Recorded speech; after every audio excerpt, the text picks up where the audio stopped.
Have you noticed there's something wrong in the world? Things are crazy. Things are crazy here in the United States. Things are crazy around the world. In Ukraine and Israel and Iran, something's going on. We've lost our way. Maybe I shouldn't say we've lost our ways. We need to find a new way. This is the 21st century. Humanity has more potential now than ever before. We are capable of accomplishing great things, but to do that, we need to redefine who we are. We need to find what makes us tick. Now, societies should have moral cores, things at their very center that hold us together, create that shared tapestry of society. We've struggled with this in the past, and so many times religions were used as to serve as a moral core, and they still are in many countries around the world. But for all of humanity to find a shared vision, that vision almost necessarily has to be secular.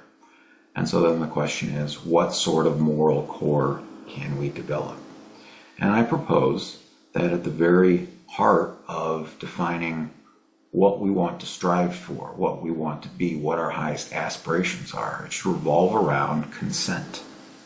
That is the value from which all others flow, that people consenting to the relationships that they are in. So what does it mean to consent? To consent is to demonstrate free will, the ability to exercise meaningful choice. There's this guy he works during the day at fast food place, and one day his kids were, had after school activities, and he's trying to make some extra money to help make ends meet. And so he asked, "Hey, can I pick up some extra hours this afternoon?" And his boss said, "Yes, but then I would need you to stay until close." And so this guy has a choice. Yes, he can get the extra hours he wants to, but then he's going to have to sacrifice time with his kids. He won't be there in the evening. And so he has a choice, but does he really, depending on how much he needs those extra dollars, does he really have a meaningful choice?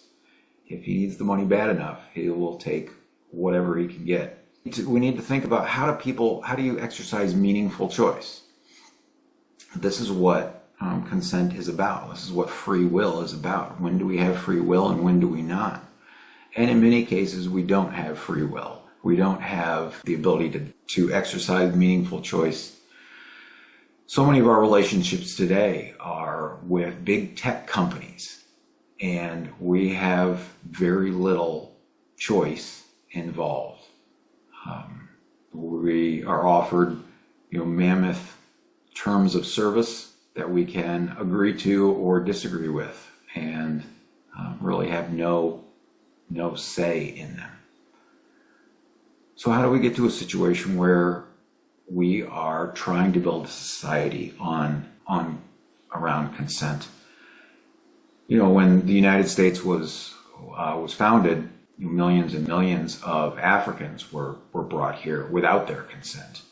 So many of our problems today of race relations stem from they're fruit of that poison tree. And so we can never fix the past, but we can recognize the harms that were done, and more importantly, we can always try to be better.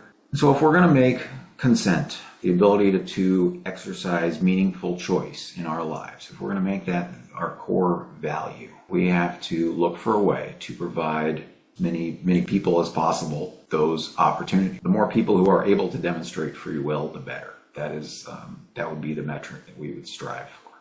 And there will always be some people who can't. There are people who are handicapped or too young to give meaningful consent, or too old. There are always going to be people with certain medical conditions. There's always going to be some small fragment of humanity. So we can never reach 100%, but we can always strive to get as close to that as possible. And so for a lot of our choices today, the ability to make meaningful choices comes down to economics. If your landlord says, "Hey, your rent's going up by $100 a month. If you don't like it, you can move." Well, how much is moving going to cost you?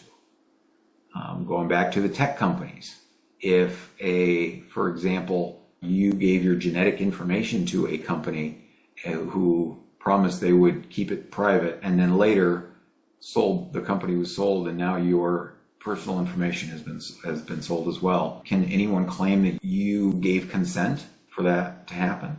Oh, and then network costs is the other thing, right?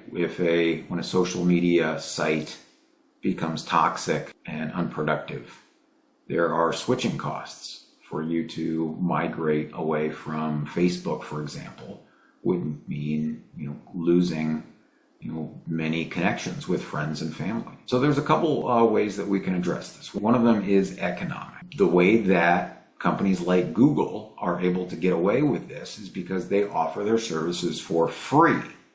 Now, as you probably heard, if you're not paying for it, you are the product. And so Google gives away these free products in order to ensnare people. And because of the switching costs, right? If I give up my Gmail account, then I lose access to being able to use Google Docs and so on and so forth. Addressing the economic issues will empower people to pay for services that actually provide what they want, instead of having to compete for the lowest price. People compete on quality instead of just price. Companies can compete on quality instead of just price. Again, going back to the fry cook or the renter whose economic situation, if they had more disposable income, they would better be able to exercise meaningful choices in their life. And so, key part of this new political paradigm is unconditional basic income is a regular amount of money distributed to all citizens without strings attached. And that last part is very important, because if you attach strings, you are limiting people's ability to make meaningful choices. So unconditional basic income. Unconditional basic income is the natural result of a social contract built around a core value, a core moral value of consent.